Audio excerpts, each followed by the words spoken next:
Not least, BPH and C prostate. BPH क्या है?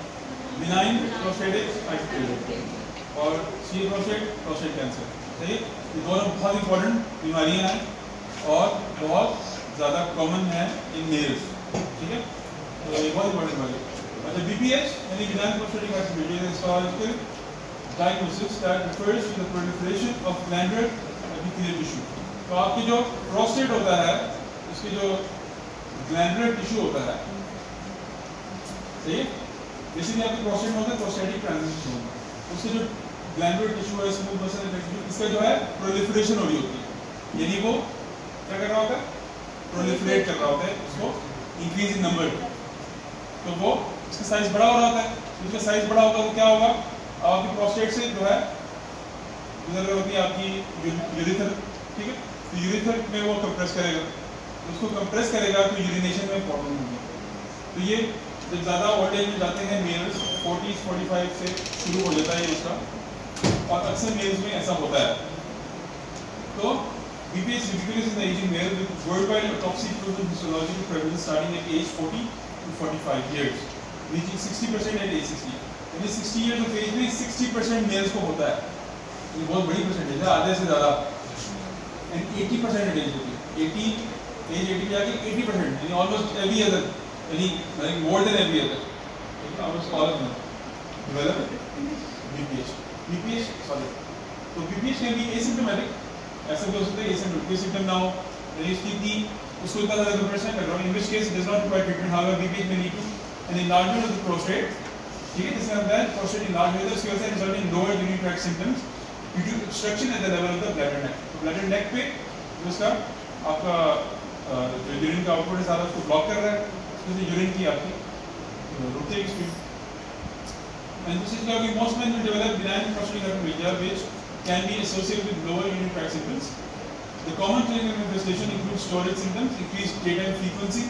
ठीक है, तो थोड़ा सा वो होगा, उसमें बार-बार आपको फ्रीक्वेंसी बार-बार होगी, नॉक्चूरिया, बार-बार रात को उठ के यूरिन करना, अर्जेंसी होगी बहुत ज़्यादा, यूरिनरी इनकॉन्टिनेंस होगी, and voiding symptoms, slow urinary stream, splitting or spraying of the urinary stream, intermittent urinary stream, constancy straining to void. ये सारी आपको अलग-अलग से एक्सप्लेन नहीं कर सकते, आप लोग थोड़ा गूगल कर लीजिए क्योंकि वी हैव शॉर्ट टाइम. ये क्या होती है ये बताना जरूरी है. अच्छा, शायद symptoms vary in severity over time and not correlate with well with prostate size or physiological.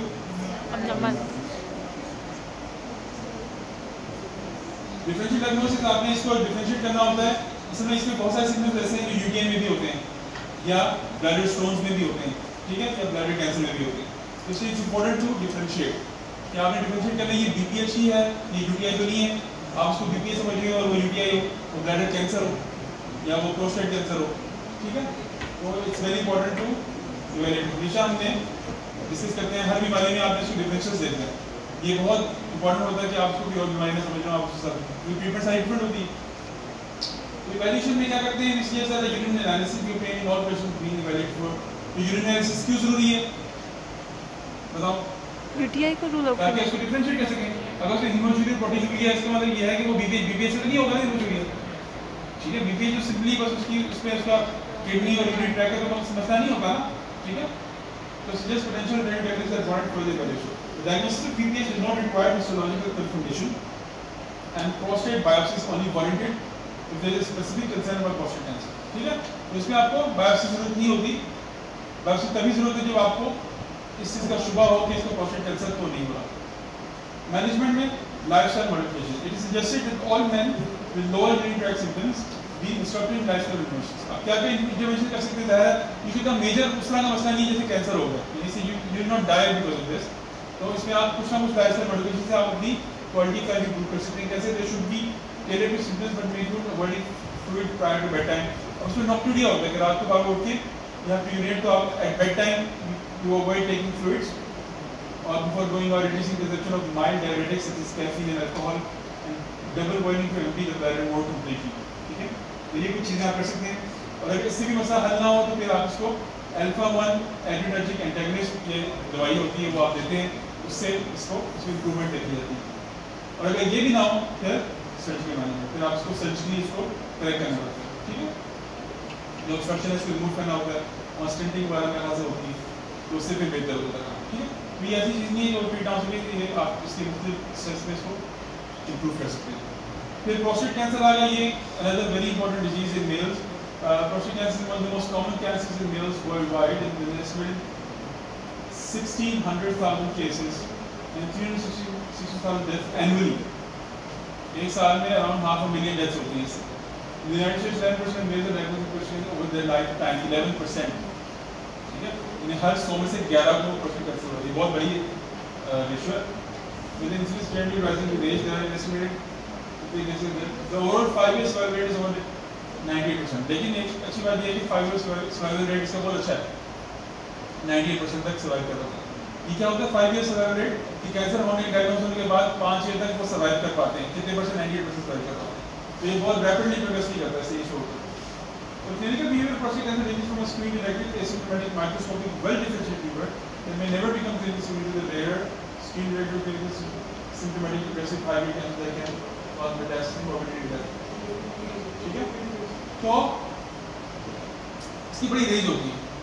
ये बहुत शॉर्ट टाइम में पढ़ा उसमें बहुत बड़ी स्टेटमेंट दी है कि ये रेंज ऑफ इसके जो है कैरेक्टरिस्टिक होता है। स्क्रीन डिटेक्टेड एसिम्प्टोमेटिक माइक्रोस्कोपिक, यानी छोटे से लेकर बड़े वाले तक, यानी बिल्कुल एसिम्प्टोमेटिक से लेकर सिम्प्टोमेटिक भी हो सकता है, बिल्कुल माइक्रोस्कोपिक से बड़ा भी हो सकता है, एग्रेसिव भी हो सकता है, हाईली कैंसर मेटास्टेसिस भी हो सकता है, मोर्बिडिटी भी हो सकता है, डेथ भी हो सकता है। ठीक है, तो it all depends on the severity of the cancer, वो कितनी डेवलप हुई है।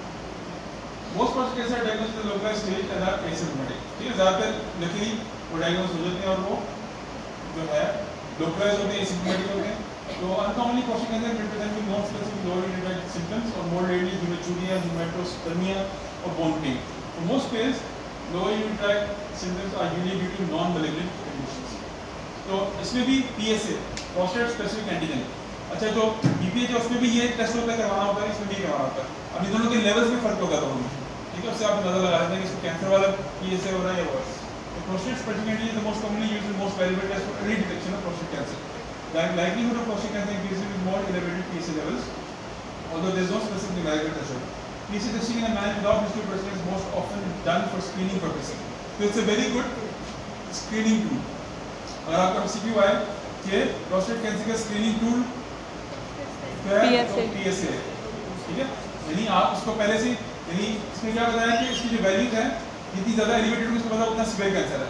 अगर आपने बाई चांस स्क्रीन कर लिया और उसकी वैल्यूज कम है, आपने पहले डिटेक्ट कर लिया, जितना जल्दी डिटेक्ट होगा कैंसर उतनी जल्दी ट्रीटमेंट हो जाएगी। सही डायग्नोसिस ऑब्वियसली कैंसर तो डायग्नोसिस तब होता है जब उसको आप बायोप्सी लेकर उसको इवैल्यूएट करते हैं, उसकी वैल्यूएशन करने का आपको पता चलेगा इसकी कौन सी स्टेज चल रही है, कौन सा इसका किस टाइप की कैंसर है, किस तरह का है, सारा कैरेक्टरिस्टिक। ठीक है, और ये उसको आप क्या